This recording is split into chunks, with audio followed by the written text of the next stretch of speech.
اصحابنا الشباب اللي عندهم امتحانات، الفيديو ده دعم ليكم. تعالوا نرسم صاحبنا اللي سايب المذاكرة طول السنة وجاي يفوق في ايام الامتحانات. هنعمله اتزنق في الدايرة دي، وده صاحبنا اهو، ادي الراس وادي الجسم. وهنعمل هنا كتاب،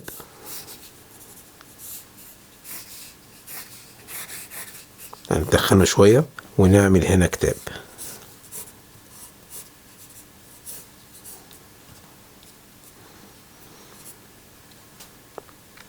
طبعا علامة الزائد اللي ايه بنحدد بيها الملامح. الخط اللي بالعرض بنرسم عليه العينين، والمناخير طبعا في النص.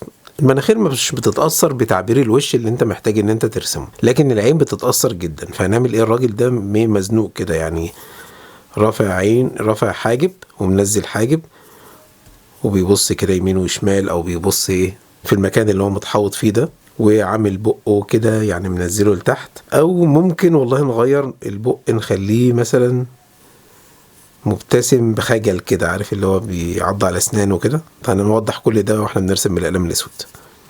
وادي الودان في نفس محاذاة العينين.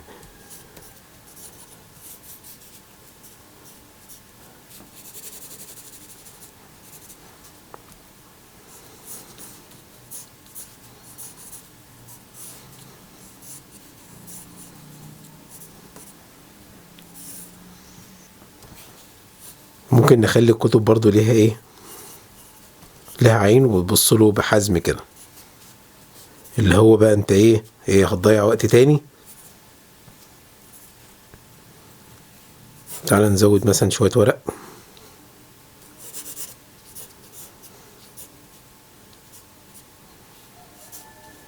وكتب تانية. مثلا احنا بنفكر، تعالى بقى نرسم بالقلم الاسود.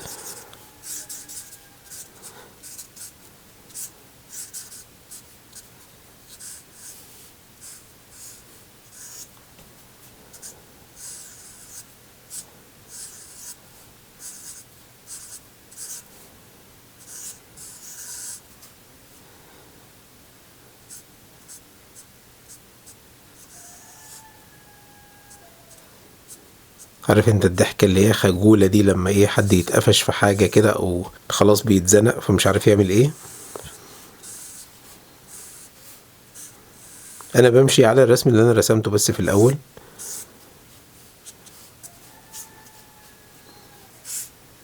طبعا العينين في نفس محاذاة في نفس محاذاة الودان، ولكن انا في رسم الكتاب مش هعمل له بقى ودان وكده، فمش هنأفور فيها. انا بس عاوز ادي تأثير الوش، او احسسك ان في وش وفي تعبير وش والكلام ده كله.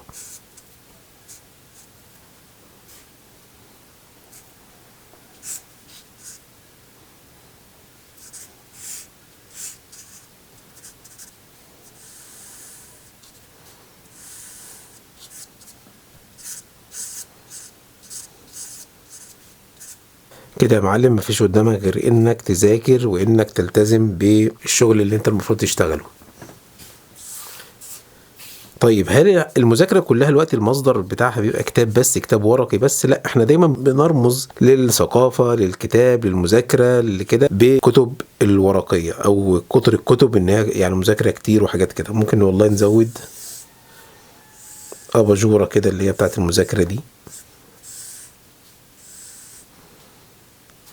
ممكن مثلا نزود هنا قلم، نعمل بقى شوية ورق متطاير كده.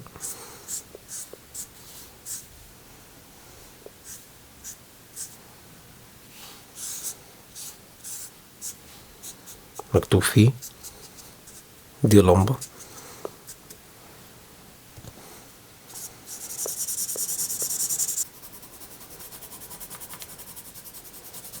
وفي حاجة مهمة جدا كان لازم ان احنا نرسمها من الاول، وهي الساعة او الوقت، تنظيم الوقت. ومعلش يا شباب، شدة وتعدوا وان شاء الله بالتوفيق، بس انت اشتغل بجد.